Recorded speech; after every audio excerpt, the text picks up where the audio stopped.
Hello everyone, welcome to my channel. Today we are going to work with table a little bit more, and we are going to filter and sort the tables. You can see I have the tables here. When I click here, I have the option here, design. When I go there, I can add from here. I can add the filter icon here, and also I can remove from here. So I want to add filter button, and from here when I click here I can sort and also I can filter.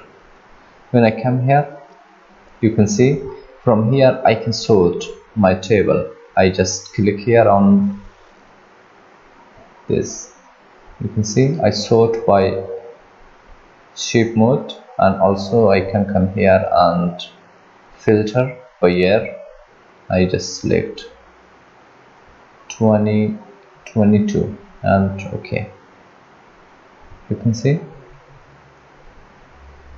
so you can see here the numbers. I have the cells just from 2022.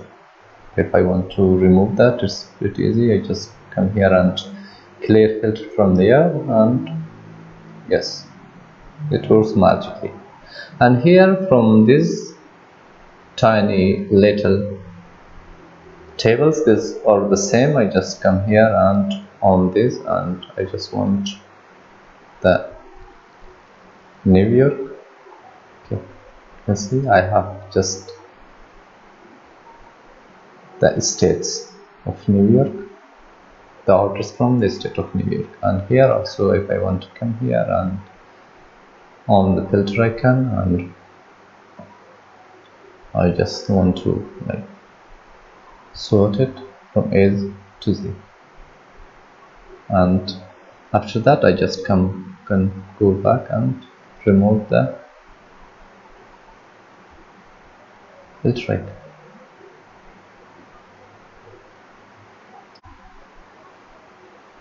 Well, there is a difference between applying filter on table and ranges, because whenever we apply filter on ranges we can't remove the filter icon, and also we can apply filter on entire one column. We can't apply here, like we applied here also, and here and here. So the table is very powerful. Thank you for watching. If you're new here, please subscribe to my channel and don't forget to hit the bell icon.